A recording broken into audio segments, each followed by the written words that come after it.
Bop bop shooby dub shooby doo wop wop. Bop bop shooby doo wop. Bop bop shooby dub shooby doo wop wop. Bop bop shooby doo wop. Bop bop shooby dub shooby doo wop wop. Bop bop shooby doo wop wop. A ding dong bop bop. Bop bop. Bop bop shooby doo wop. There are so many people that are enthusiastic about Richland history because Richland history actually affects all of us in one way or another, even if we aren't from Richland. So first off, I would like to ask, how many people do live in Richland that are here? Oh, wow, great. How many people here have ever lived in a prefab? All right, there are quite a few. How many people are visiting and aren't quite sure what we're talking about? We have some, okay, all right. So what I want to do is kind of set the stage a little bit. It's a really big story. Richland's story could take a long, long time, and even the Reader's Digest version would take a long time, but we're going to look at just a small slice of the story. So what I'd like to do is kind of begin with Richland before World War II. Richland prior to World War II was a small agricultural community. It was mostly farmers. We had less than 300 people living here. It was a peaceful community. It was doing very well with its agriculture. They were exporting their fruits and vegetables all over. But then World War II happened. And once World War II came about, Richland was drastically changed.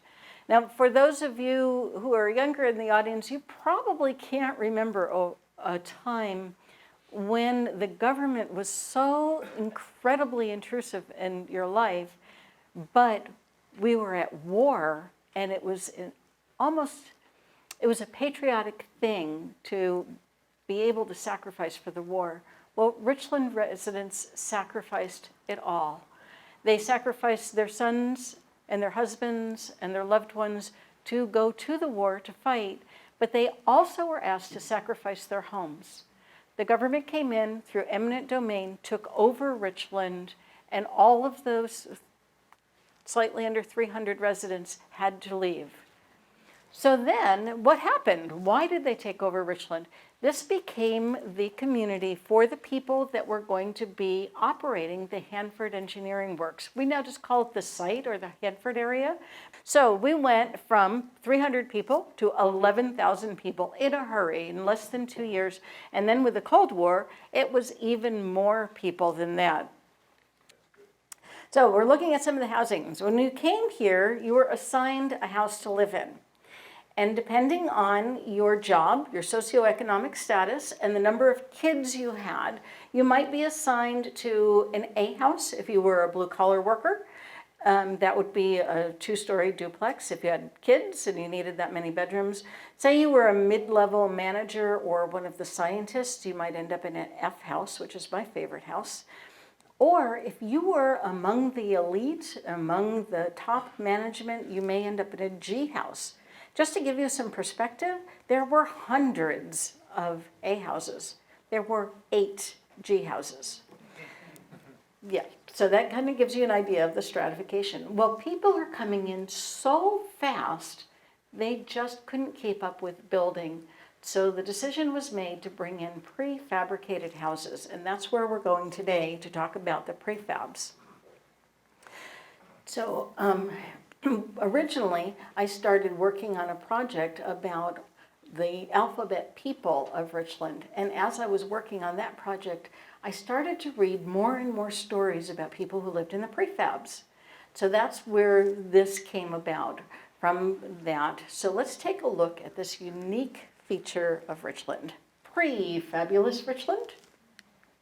So in this picture, we've got a truck with a prefab house, on half of it on the truck bed and half of it on the trailer, on what looks like a dirt road, and it looks like there's a prefab in the background there. You can tell by the trees this wasn't Richland. I just wanted to say that, like Terry said, she found these stories. We're going to be reading you comments that people made in their stories. And if you're wondering about the sources of the stories, we've got a handout on the table here that lists the different sources where she found stories. So this first story is from Fran, and she said the summer of 1944, between her junior and senior years at Columbia High School, she says, I had an office job working for a prefab engineering company. They manufactured and set up the prefab houses. The houses were manufactured in Toledo, Oregon, and that's near Newport, and transported in sections to Richland. So we're talking 350 miles away. Each complete house had included the appliances and the furniture, and then they numbered them. They boarded up the open sides and placed them on flatbed trucks. The truckers drove up the Washington side of the Columbia Gorge, and depending on the weather, usually would arrive the same day. But if it was a high wind day, only a few trucks would successfully reach Richland with their house section.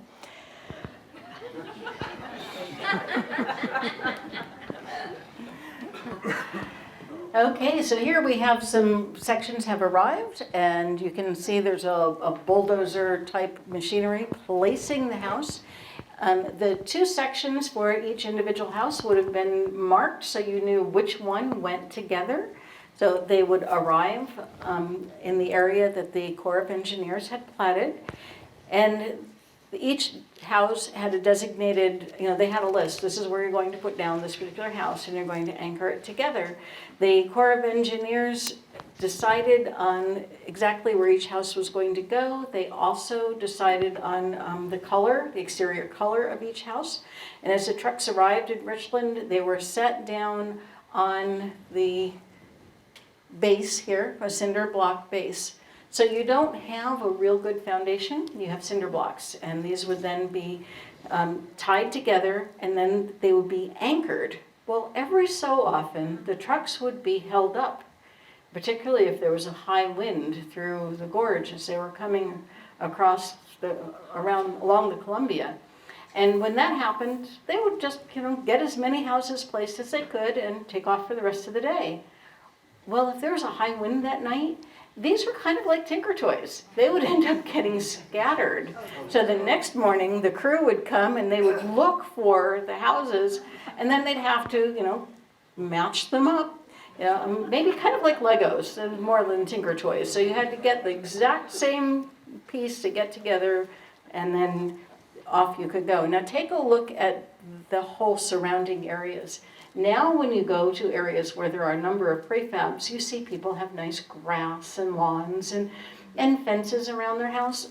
Okay, we don't even have the streets marked out here. So they've taken up all of the ground cover. It's completely just sandy and dusty, and they're putting them down. So it kind of wreaked havoc when the wind blew. So in February 1944, 1,800 of these prefabs started arriving by both truck and railroad.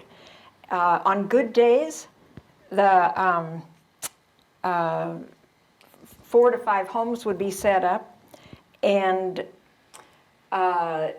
this guy right here with the overalls on and the saw is Dupus Boomer. The cartoon is from a 1940s Richland weekly paper, and they were drawn by a Hanford employment supervisor named Dick Donnell.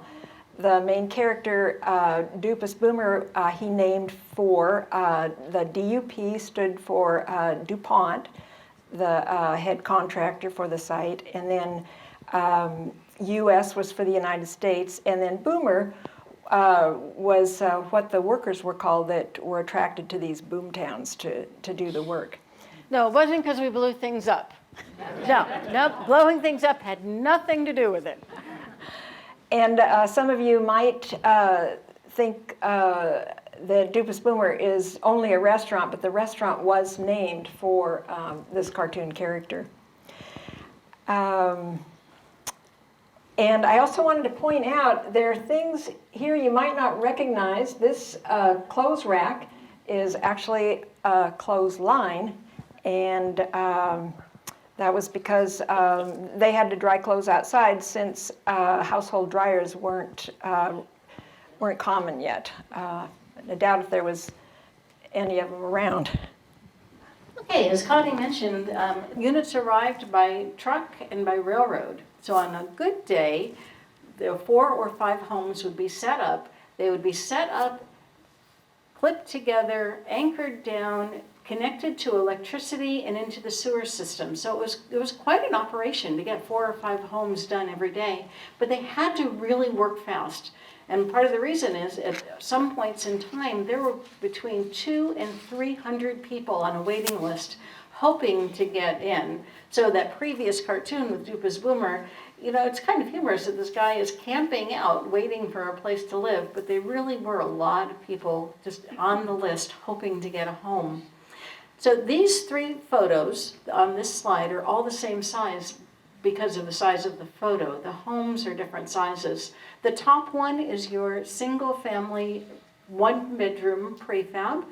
Next is the 2-bedroom prefab, and then we get into the 3-bedroom. Now these are the big guys, and there were 871 square feet. Now looking at these, we think of them as pretty small houses, but let's keep it in perspective of when they were built, and also keep in mind the time frames. So in terms of size, prior to and during World War II, the average American middle-class family, if they could have afforded a home, their home was approximately 800 square feet. That was normal. Nowadays, we're used to much bigger houses.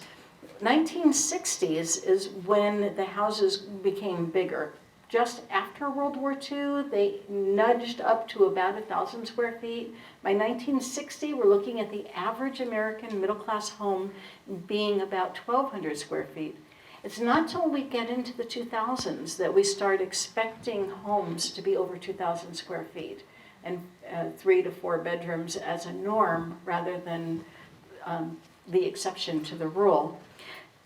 The other thing I was thinking about is like, oh, okay, so these might be tiny houses because you know what, all things old come back again. So let's see if they are a tiny house. A tiny house would have to be 400 square feet or less. So the only one that qualifies is the 1-bedroom. So the prefabs got here from Newport, Oregon. They were loaded for shipping in Toledo, Oregon, and they were created with a design that was brought about by the Tennessee Valley Authority. They got here in their sections on those railroad cars and the trailer trucks that you saw, and the construction of them was really flimsy. These were not going to be permanent homes. These were going to be temporary war worker accommodations rather than a home that would last for 75 years. So when we look at the construction, the outside and the inside walls were plywood. They had 2-inch studs. They came completely, it was a house in a box, basically, because they were completely wired. They also had all of their appliances. They had all of their furniture. And so basically it's home in a box. You know, it's a kit. You put it down, you put it together, and we're all set and ready to go. In 1949, we started to realize that, yeah, we're going to be here for a while. This is more than just a temporary project. So some of these homes are probably going to need to be upgraded. They were rewired at that point, and in 1951, they installed the gabled roof. This original roof started out as painted canvas, which wasn't going to last long at all, so then it was covered with plywood. The gabled roofs went right over that plywood roof. Back in 1951, we had asphalt shingles over the original flat roof, and then they also added red cedar boards at the gable ends, and the base was enclosed with asbestos boards. Yeah, I'm pretty sure that most of them have been replaced by now. Are you ready to talk about Dupus Boomer? Dupus is definitely the leading expert on prefabs. The cartoons were published in the local newspaper between November of 45 and 1950 when the paper was closed down. And people really needed comic relief in this town, I mean in this company town. The artists poked fun at the living and working conditions, allowing people to laugh at things like the wind, the heat, the long lines, the housing problems.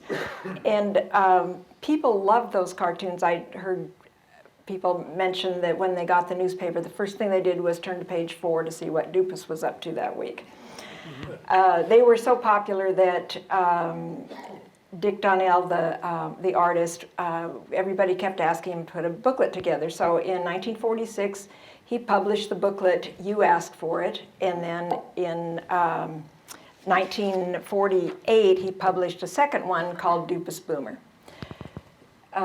So Dupus lived and worked on prefabs, and this was a source of a lot of material for him. And he also helped smooth the way, the transition between the DuPont company and then General Electric that arrived at the end of the war.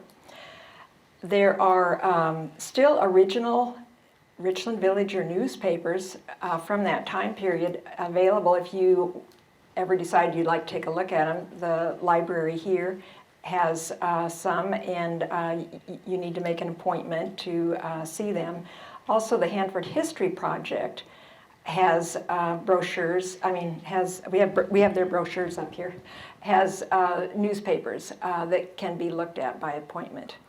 And in the slide here, we've got Dupus, and this was part of a exhibit at Crest. Part of it may be up at the Reach right now. Yes, I have a nod, so it's currently at the Reach. And then we also have the architectural drawings for the 1-bedroom, the 2-bedroom, and the 3-bedroom prefab. And I just wanted to point out the windows on these houses. You see this line of, this horizontal line of windows? You can't see it on the 2-bedroom, and it's covered by an awning on the 1-bedroom. But if you see that horizontal line of windows, it's instantly recognized as a prefab, so you can tell it from a long way away. And even with extensive remodeling, a lot of times those windows are still visible.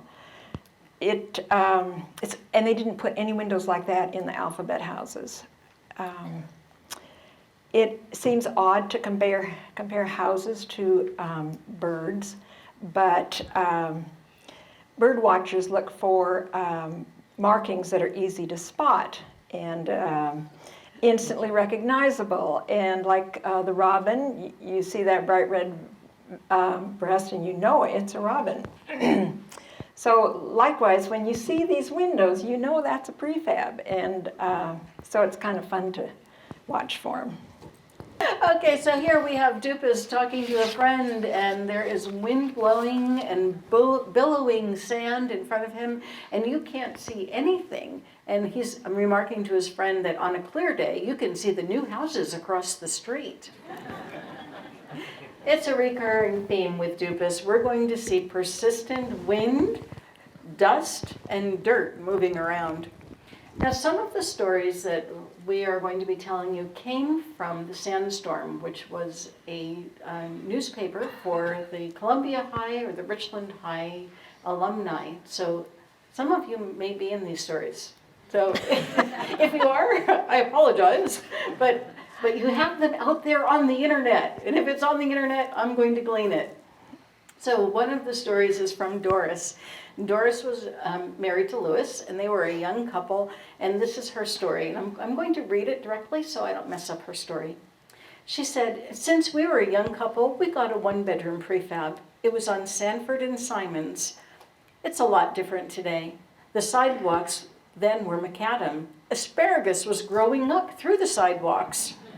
As I remember, that was right across from our prefab." So remember, this is a farming community. No, it was a farming community. So I imagine there were a few other things that grew in random places. So anyway, going back to Doris, she says, this was my first home here, a 1-bedroom prefab, and it was darling. Oh, it had a living room, and then it had a curtained off area for the kitchen and bathroom and bedroom, and that was adequate for a couple.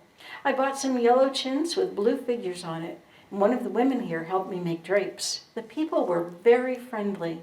She not only helped me, she made the drapes. We used to get together and have parties, and we formed a community. It was a lot of fun. You hear that over and over and over again from people who lived here during that time frame. So sometimes I look at these and I see hardship, and they looked at it and they saw opportunity for community. And I like to think that we still have some of that community feeling here today. Okay, so that was a nice and sweet story.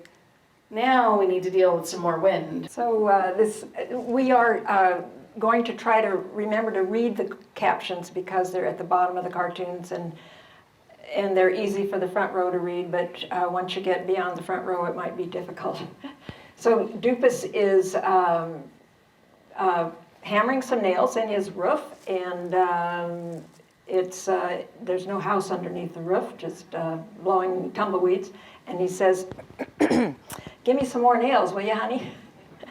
Now, you might think that Dupus was exaggerating, and I mean, would a cartoon character exaggerate? Probably not. But Shirley said, well, one night it decided to blow about 88 miles per hour. You couldn't stand, or your bare legs felt like the skin was sandblasted off your body. That wind took the roof off our prefab on Roberts and Dupertail Avenues and landed it in the street. When the roof undertook its flight, it wedged the doors to 2 bedrooms so tight they couldn't be opened. Unfortunately, my father and uncle were in those rooms. Now she gets a little dramatic here. And we had no way of knowing whether they were injured, alive, dead, what. Fortunately, nobody was hurt. However, it was somewhat of a mystery as to what happened to our cat. Oh, hey, Dupus knows what happened to the cat. Now we have a Dupus Boomer cartoon, and the wind is blowing, and he's bracing against the wind and saying to his friend, it's not nearly as dusty now that everyone has their lawn in, but look in the background. There's the cat way up there in the corner. And we have various other things flying around, including in the other corner, we have a prefab. Auntie M. Oh, sorry, wrong presentation. Connie, what did happen to the cat? Well, Shirley continues, you can imagine our amazement to find him in the washing machine. How he got there is a real puzzle. Now, this seems pretty odd to see a washing machine in the middle of a kitchen. It's a portable model, and it operated by attaching the hose directly to the kitchen water faucet. The white thing right here is a clothes wringer, and because they didn't have any spin cycle on those washing machines. But they still make portable washers today, clothes washers. I have one in my kitchen, and I roll it up to the sink and fasten it to the faucet like this. It doesn't look anything like this. And it also doesn't have the wringer, but luckily it's got a spin cycle instead. So, and I also wanted to point out that this photograph, you can probably tell from the windows that that's not a prefab, right? But it was, we couldn't find a prefab picture with a washing machine in the middle of the kitchen. So this one was chosen because it had the right age of the washing machine. That's what they would have looked like then. So here we have Dupus and his friend clinging to a pole and being blown away. And if you look down at the bottom, well, the caption reads, did you see a lady and a little boy go by here in a blue and white prefab? But if you look at the bottom, look, there's a prefab without its roof. And then there's another prefab, it looks like the roof is being peeled off. So one guy, Fred, mentioned that he had a faulty prefab. And he came home from work one day to some strange noises because there was a man under his house trying to anchor it down. And the guy was really grumpy. He said, "We lost 2 of these things last night." Larry mentioned that during another storm, just about at dark, they were groping their way home, and they saw 2 teenage girls clinging to a street sign. So we don't have a street sign flying away, so they held on. And that may have been, the creative spark for this particular cartoon. So his dad stopped and gave them a ride home. They were a mess. They were literally choking from the sand. But while they were cleaning up, they heard a tremendous crash outside. Everybody ran to the door and looked, and sure enough, it was the roof of a prefab that landed in the empty lot right across from their home. The next day, they found out that that roof actually had traveled 2 blocks in the wind. Crash. So we've got Dupus holding on to a hose with a sprinkler on the end of it, and the wind is blowing in his face. And he says, "Sometimes I get so discouraged." Louise said the blowing dust and dirt problems was helped when the lawns went in, but putting in the lawns was a challenge. The city gave us the grass seed. Before that, we had bulldozers running back and forth and front and back. We ended up with the best lawn in the neighborhood. There was lots of irrigation water. We got it out of a ditch.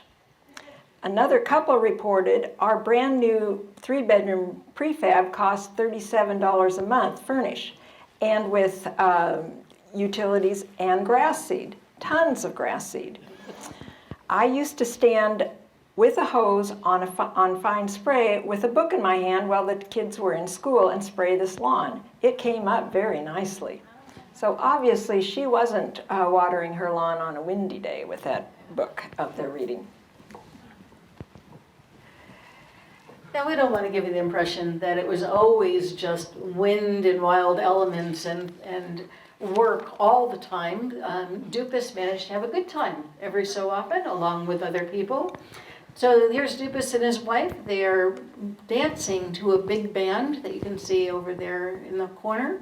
And the caption is 1, 2, 3, 1, 2, 3, jump. And it looks like they're having a really good time.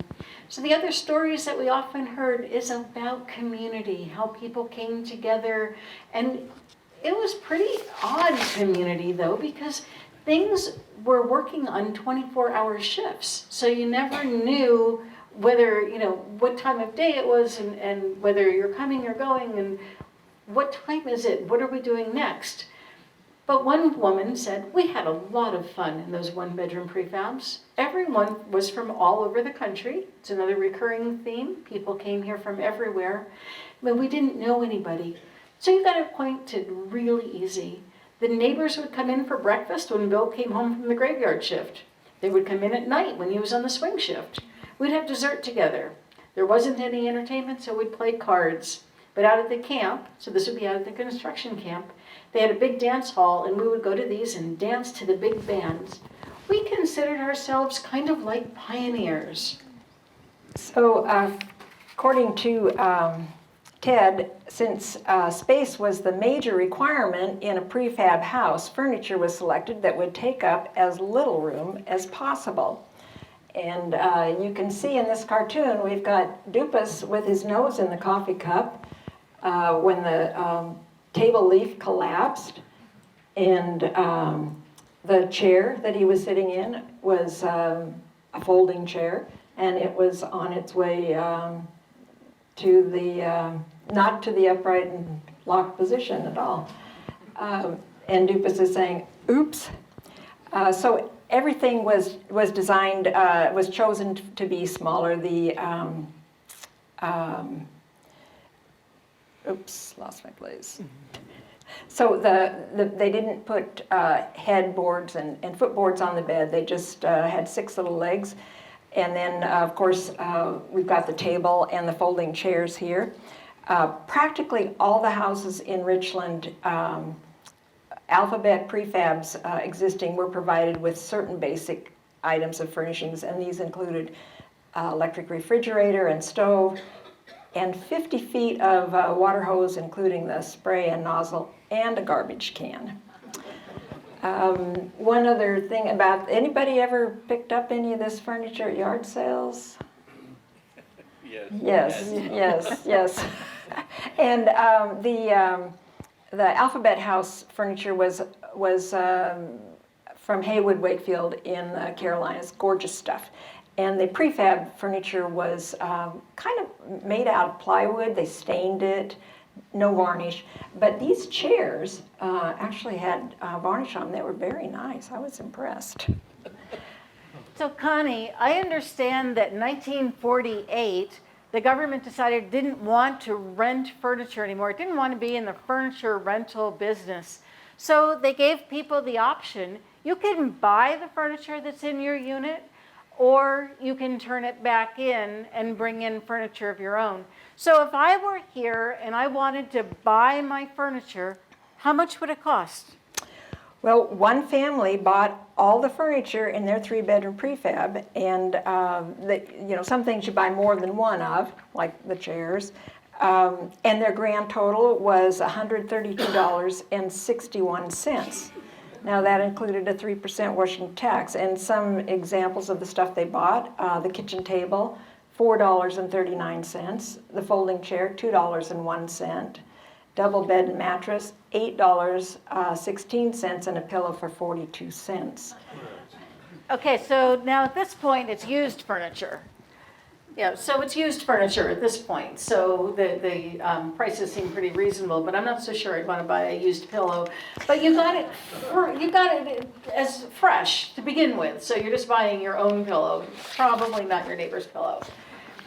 Okay, some of the challenges of living in prefabs included not having a bathtub. And so here we have Dupus's young son. They're in the bathroom, and he has just stepped out of the shower, and Dupus is trying to brush his teeth. And he's looking up at his dad and going, "Papa, what's a bathtub?" So he's never seen one. One lady described her one-bedroom prefab as saying, "Our little house had a little porch. You walked into the front door and took a left. That was the combination living room and dining room. To the right was our kitchen, and off the kitchen was a bedroom and a bathroom. It only had a shower, no bath." We're going to take a look at a remodeled one later on, and we'll see what happens to that.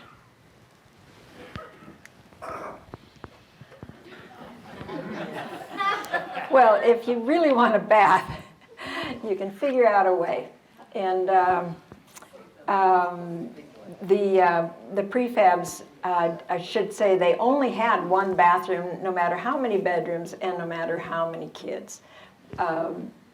We've got here Dupus and his son in the double sink, the double kitchen sink. You can see that row of windows over the top of them. And his son saying, "Look, Mommy."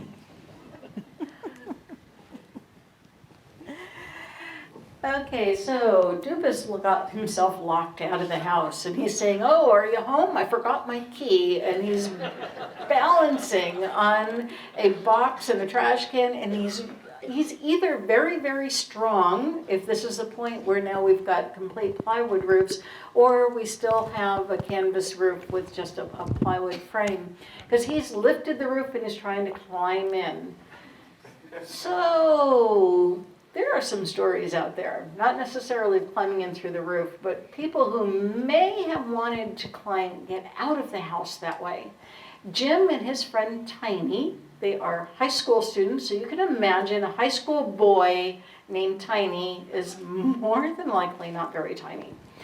And they decided to throw a beer bash for all their friends.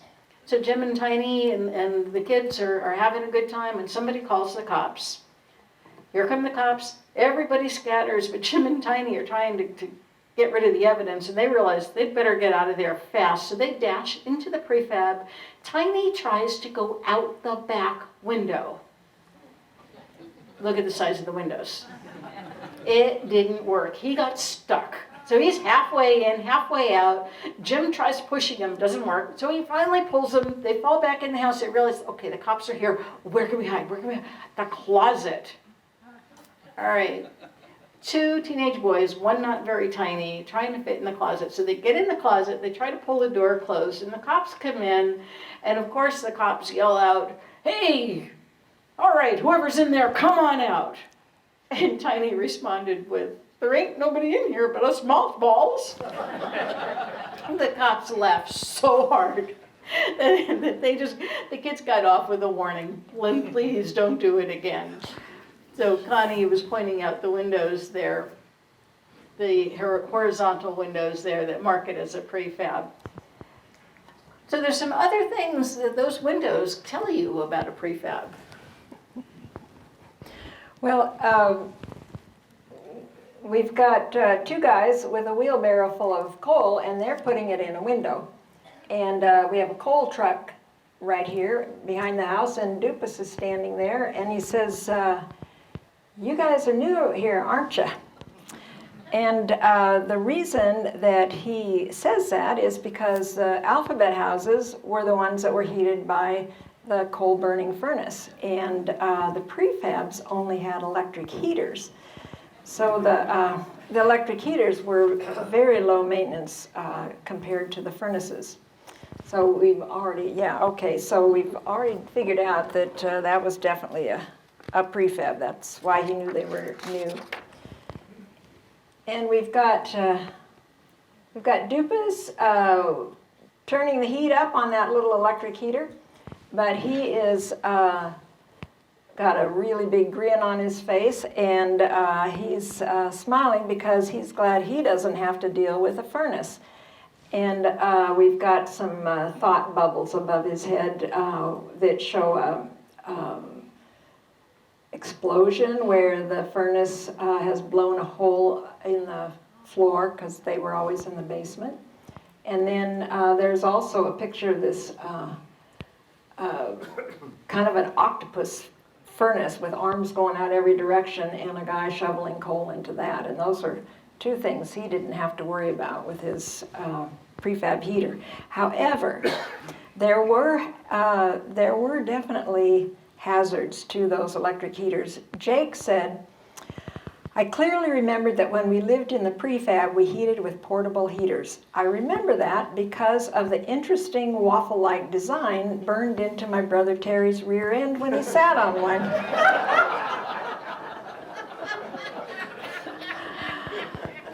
Now, today, if an electric heater falls over, it automatically shuts off the heat, but they didn't have that safety feature back in the 40s. So a child could be burned when he sat on one, and they left interesting tattoos. According to Larry, those ugly plug-in heaters did a pretty good job of keeping it warm. You just didn't let them next to anything. I remember seeing prefab furniture with scorch marks on the legs. So rumor has it we're going to have a little bit of snow tomorrow, and so I doubt we'll have enough to make a snowman, but here Dupus has built a snowman, and then a dust storm came up, and so the snowman is all gritty, and he's brushing the snow off the snowman. Miriam said, "I remember having to walk home from school backwards to let that sand that was blowing fast hit the back of my legs and not my face. I didn't have very far to go, but it was hard to keep the sand out of the prefabs. I remember the snowstorm that we would have in January, and soon afterwards the sand would cover it and everything would look dirty."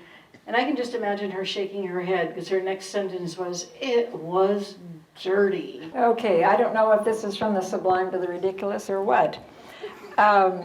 We've got Dupus perched on a ladder, and he's got pots there on the roof of his prefab, and his wife is standing below with another dish to add to the collection. And Dupus says, "Nice of them to loan us a ladder until they can fix the stove." So it was the housing service that they were talking about. And I'm sure you've heard of people frying eggs on sidewalks, and in this case, it was the roof. Well, we have one additional hot weather story, and Marilyn says we were living in a tiny one-bedroom prefab. We called it our doghouse. No, dollhouse. It wasn't a doghouse. It was a dollhouse. It was at least a more Darling, friendly. darling. Yes, it was. The doghouse wouldn't have been so great. The kids were asleep on their bunks in the bedroom, and Sandra was in her crib in the living room. I went outside to sit on our porch step and enjoy the night sounds, crickets, bigger kids calling, the occasional dog barking, and after a little while, I began to feel chilly, so I went inside to get my sweater. It was August 1960, about 9:20 in the evening. I heard the radio announcer say, "It's 106 degrees out." Wow, I wondered how hot it was in the house for me to feel cool when it was 106 degrees outside. I still wonder. I'm just grateful my children's brains didn't get cooked. Again, it's all in your perspective. So here we have an outline of a 2-bedroom prefab, and you can see how it's laid out, and that the 2-bedroom prefabs were about 661 square feet. So Judy said we lived in a tiny trailer for what seemed like a very long time. Then we moved into the 2-bedroom prefab on Perkins in Richland, and it was like a mansion. I remember my sister used to roller skate in the linoleum house when I was little. It was so noisy. So the linoleum also, several people mentioned the linoleum. The linoleum in the prefab started out as blue, but it often looked brown, thanks to the frequent dust storms. What does the R stand for? Refrigerator. No. Yeah. Oh, nope. Let's see, where we are. Oh, Yeah. Refrigerator, range. It's a range. yeah. And hot water tank. So we've marked the refrigerator, the range, and the hot water tank in the kitchen. 2 bedrooms.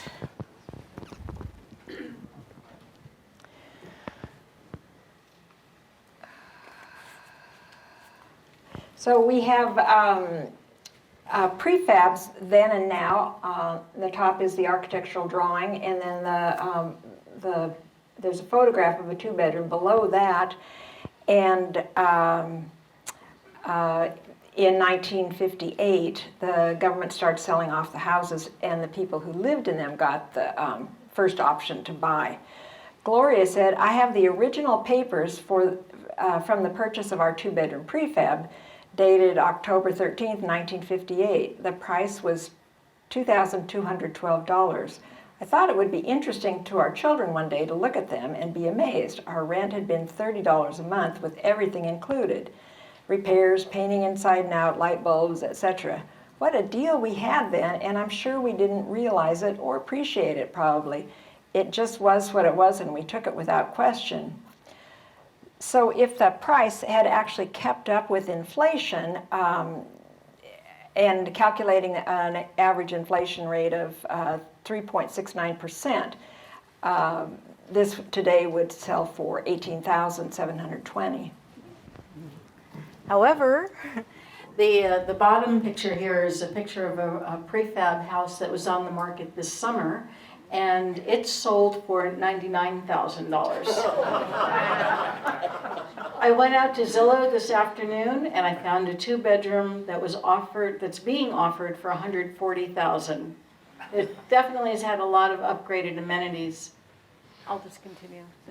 So there was another woman when I was doing the research that she remarked that her father-in-law bought a 1-bedroom prefab for $1,000, a 2-bedroom for about $2,000, and a 3-bedroom for $3,000. You got it, $3,000. So it looks like they all got a pretty good return on their money.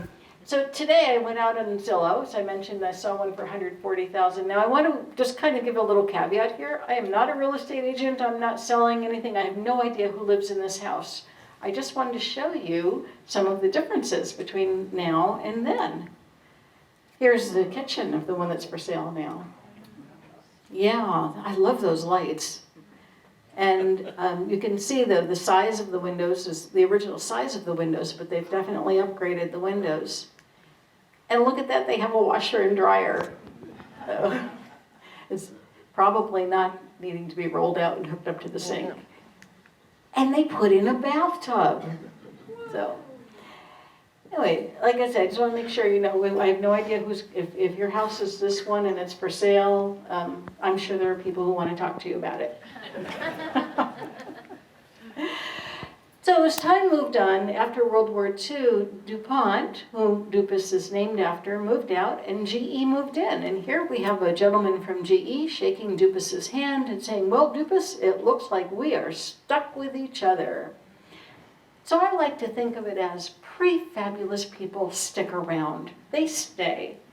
So, and I'm curious, how many people here moved to Richland or to the Tri-Cities for a job and thought it was going to be temporary? Look at all the hands that went up. That is another one of those recurring themes. We came here, we're going to do the job, and we're going to get out of here as quickly as we can. But there's something about the Tri-Cities, and there's something about Richland that make people stay. Harold said, my wife and I came here from Denver, Colorado in October of 1947. We were driving our little 3-window Ford coupe and towing my Harley motorcycle on back. My first impression of Richland was pretty grim. We came into town and saw all these flat-topped prefabbed houses. They didn't have their peaked roofs yet. There was dust in the road and hardly any trees. But we came here, and General Electric said there was a job for 5 years. Well, the first 4 or 5 years, we kept thinking, when do we go back? Harold stayed around long enough to retire, and he told his story to the Hanford History Project. Those of you who have stories, we would love to hear them through the Hanford History Project. And just a little plug, we have a handout there where you can get in contact with them. So, prefabulous people stay. However, just like Dupus's son, we have Dupus and his son strolling out into the sunset among the flat landscape with no trees. And Dupus looks up at Dad and says, Pop, how far are we from the United States? We might still worry about that, but we do know that Prefabulous Richland still has a whole lot of stories. Now, normally, this is where we would end, and we'd say, isn't it wonderful? Yay, Prefabulous Richland, but it's Christmas. So we're going to do a Christmas bonus. Connie, what about buying a turkey? Okay, we've got Dupus standing at the meat counter, and there's these pretty big birds hung there. And Dupus says, haven't you got one a little smaller? I'm afraid that one won't fit in our kitchen. So the prefab kitchens were pretty small. Now, not everyone had turkey. Linda remembers lutefisk as their holiday meal. Has anybody here had lutefisk before? All right. Oh. And lived to tell about it. Well, Linda had lutefisk, and she didn't sound very positive. She said, yeah, that smell is horrid. Mom made it every Thanksgiving, and the house stunk for days. My grandmother made it every Christmas, and since she lived in a 2-bedroom prefab, the smell was very overpowering, especially since it was winter, and we couldn't leave a door open to air out the house. We would all be at her house for Christmas Day dinner, 13 people in that tiny house.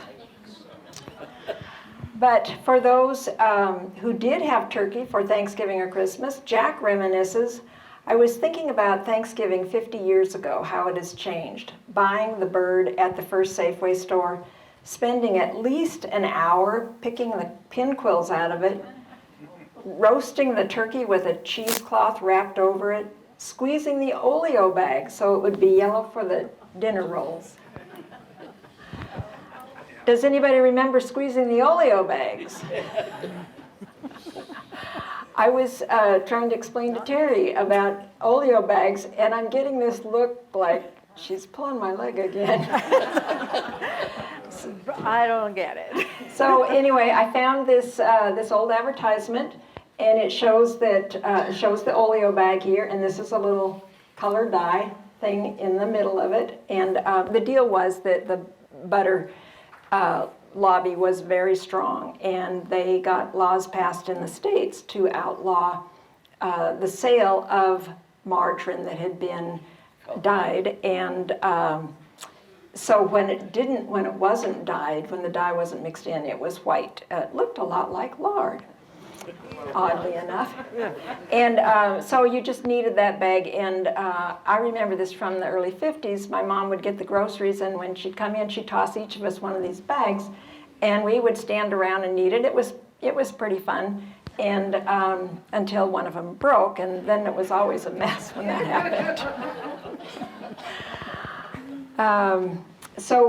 And during World War II, butter was rationed, and so the sale went way up of what it's called oleo, but it was originally was called oleomargarine, and they referred to it as oleo.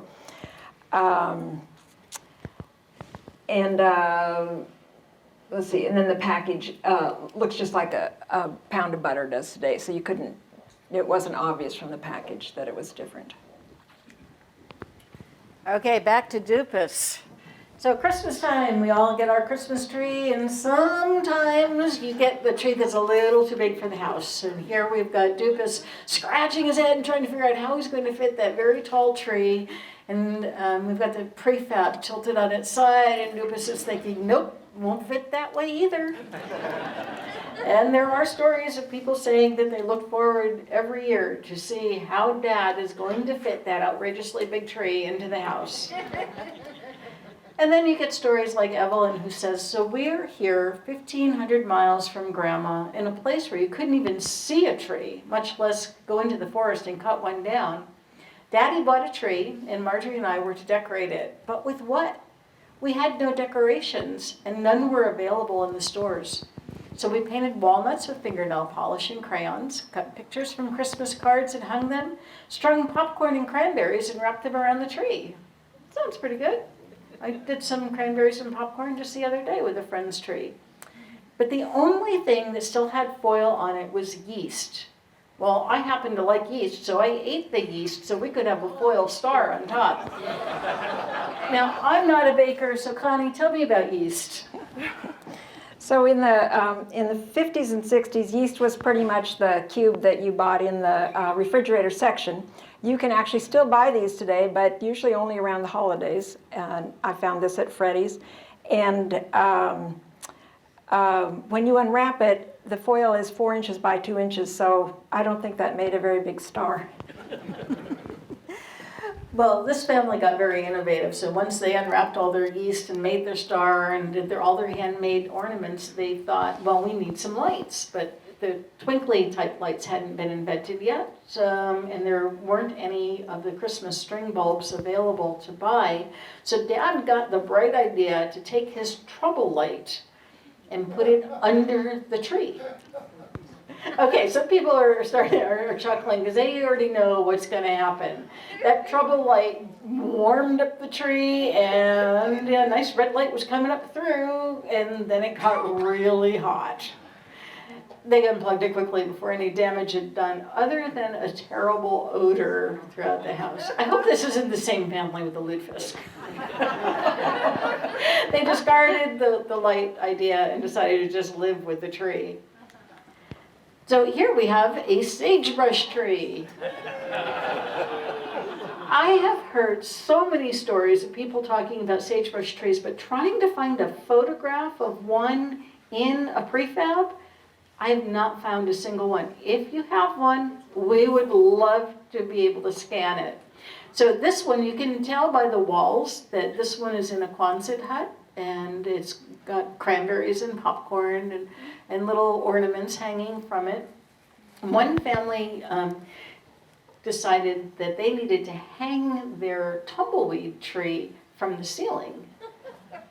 And it turned out they had a really good reason. I don't know if it's the same cat, but the cat didn't like having this thing in the house, and while they were sleeping, they heard a crash. The cat brought down the tumbleweed.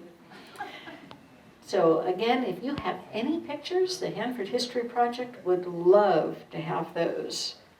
So eventually shopping got a little easier. Here we have Dupus trying to sneak a present in, and his son is going, "Oh, what you got in the package, Pop?" Even though it's pretty obvious that's a toy airplane that's probably way too big for the prefab.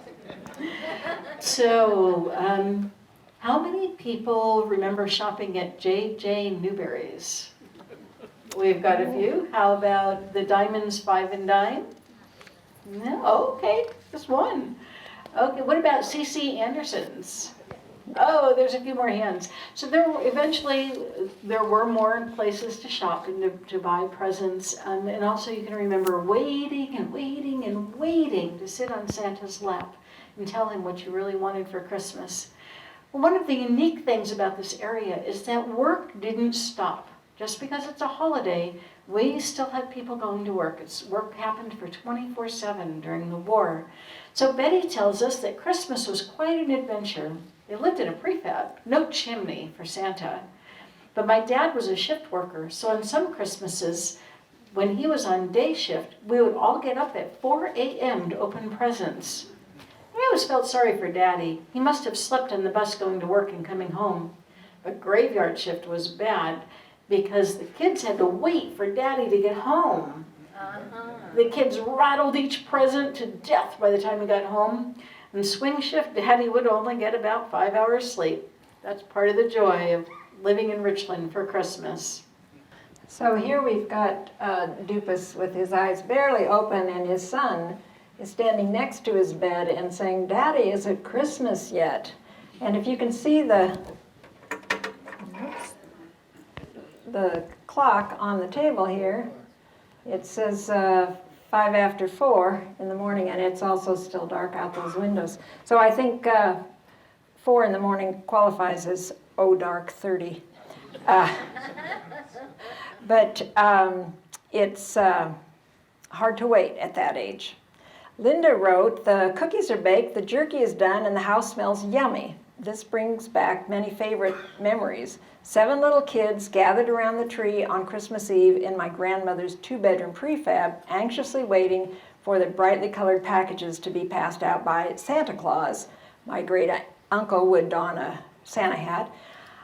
I have no idea how we all fit into that little prefab. 8 adults and 7 little kids and piles of presents. The noise must have been deafening, but I don't remember my grandmother complaining. And then we'd all go back the next day for Christmas dinner. So with that, we want to wish you all a Merry, Merry Christmas. A Merry Christmas to all, and to all, a good night. Thank you.